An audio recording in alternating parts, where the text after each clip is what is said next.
ngasi aina leijariba mafamsi Sonai Chandpur haiba maitai khunjaugi khulaktani ai Sonai Chandpur si aina mamangda thamjagare ngasi si laibak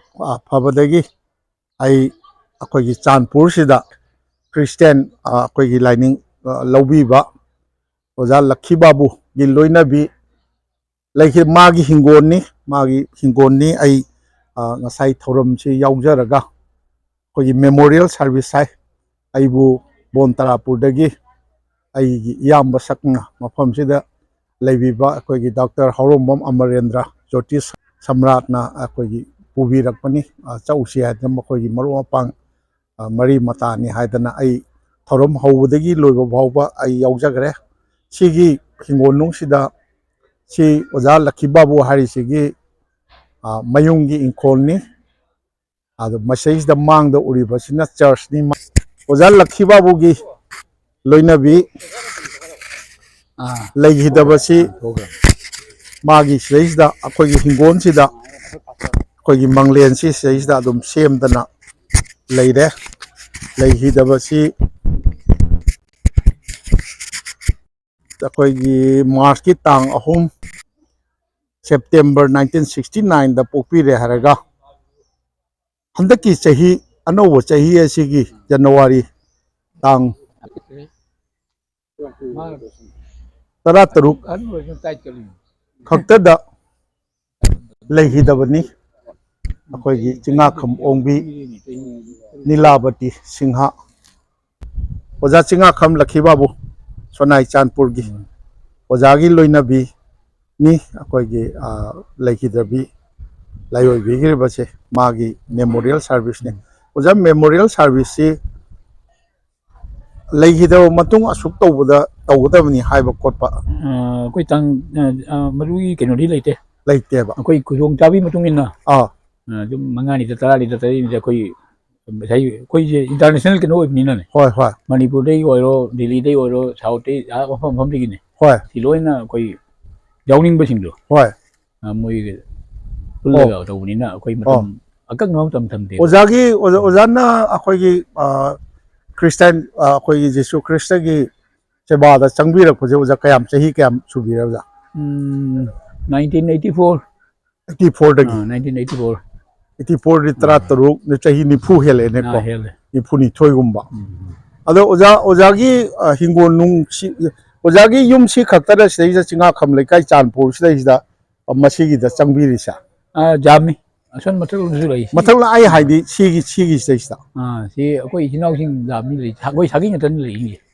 loi yauri mo ojagi loinabi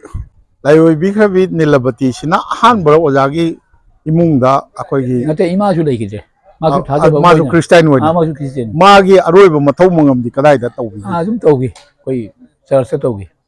cha ai haidi sumaina leiron chanbase leiron chanbasina ada koi mission na level lam dei mission da mission koi lam aduga handaki sina han baro ojagi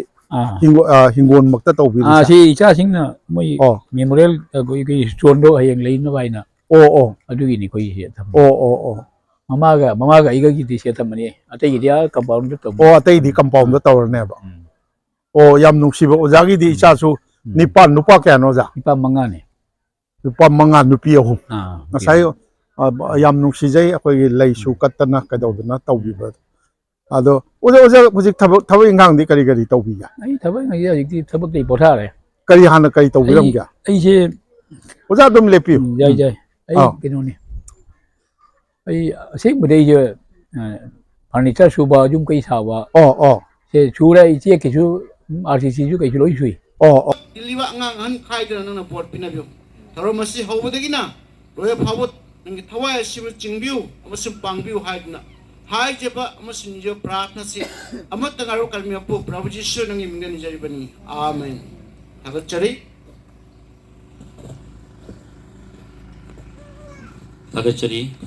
Masuratan ujikti koi thoram se koi shorbu thagat minagani present worship ki koi chingbina na bigi tamakta koi pastor Juan bo kosin jari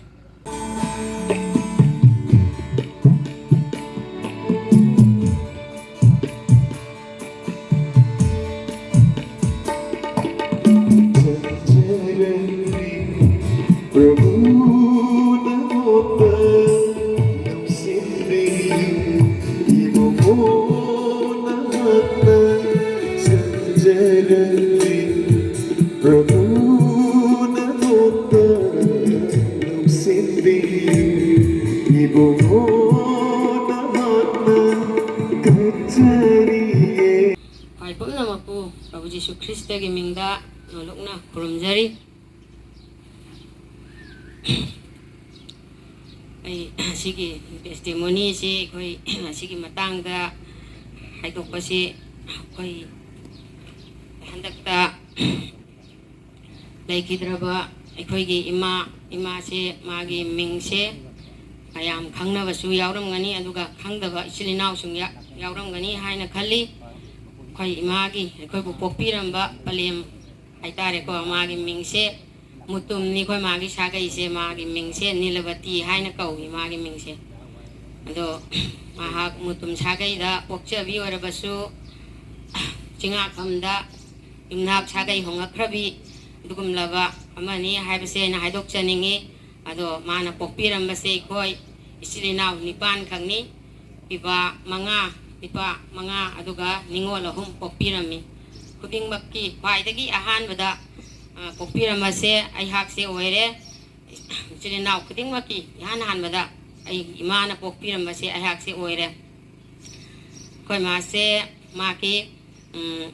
mahangna pokiba magi sahi se 1969 da ma taibang phaurakkhibani ko ai jamna di wahai se haidokpa haijade adu mayamna dum telappa mayamda khanganjage 1969 da ma taibang phaurakhiba magi numit adu oire aduga mahakna ishorbu thajakhiba sahi aduna 1984 khoi mana Prabhu Jisu Kristabu thajakhiba sahi ase 1984 aduga mahakna handak aikoi mayambu pokpiramne hairaga chaunanaba yok thakpiduna taibang pan magi awa maisa marakta ishorbu thajabi mama moina masasingbu kadaida madi karida soichidage haiduna matam punamakta ngakpi senbiramba manong matasu macha mayamse yok thakpada mahangna wai haikidraba ai iman mapukjel jamna takjabi masani panse jokpada nongota mahaki khupang ai koi gi famna tharaki de koi imase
Hojik akoi shogi wahi mga tarada ay Bible Sastra degi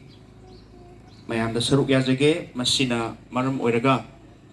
lay kidrabi sige imong sidai da puning chautok na nabagi damak puning thogot na nabagi damak akoi shogi wahi degi koi yeng minase na haikibani behold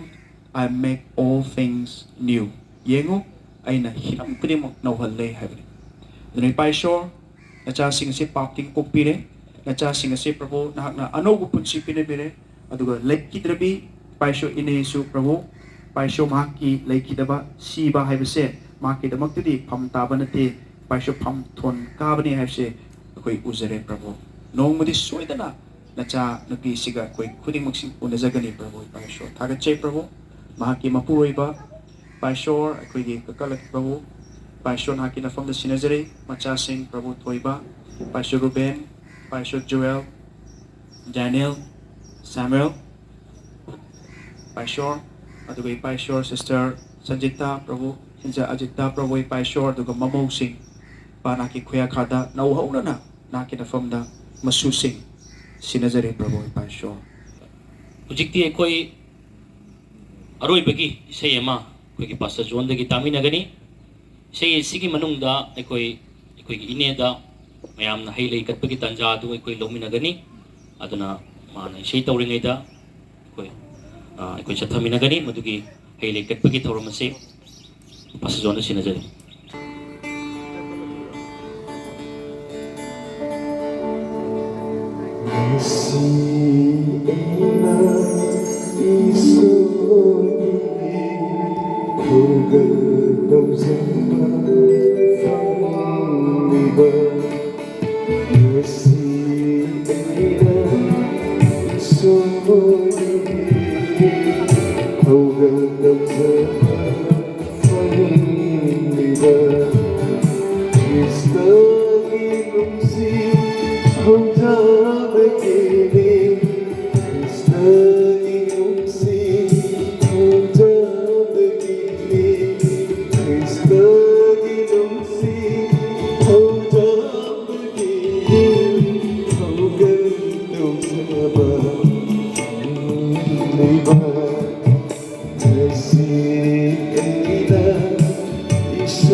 Hagasari Prabhu tunggi punsida yung manung asina mga aloy na sakhi oy na ini na tawrang basing ibungo makoy gi punsida hen na aphabasing ado makoy dagi tamjani nga yobasing ado makoy na makoy dagi uchcha bayana na ba nage seba matolom na tawbayana na ba Prabhu makoy da sinajari Hagasari Prabhu ngasi sarug yakraba khudeng ba ibungo lem na han manat na बोर्गी मसक ओइरगा अनौब born थल्लगा यीशु Christ की मपानदगी हनबोइर सनु थागचरी प्रभु नमु हाइनिंगाय लेतन थागचरी मसी एकोय हुजि programme से लोइसन जरे प्रभु अमो एकोय चांगलेन लुगलेन फंगिनगदबनी इबुंग एकोय न चारगा हकचांग the कानबा हकचांग the Pongal इबुंग नंग फंगनबिउ अमसुंग एकोय न हनजबा मतम the सुखदोंग थिबा याउदना एकोय इसा इसा के लेफम निंथि जन यौवा याननबा प्रभु नमद हाइजबनी नंगी प्रोटेक्शन दो निजबनी प्रभु कुदिम यीशु ख्रिस्ट की मिंग हाइजबनी आमेन थागचरी फरी फरी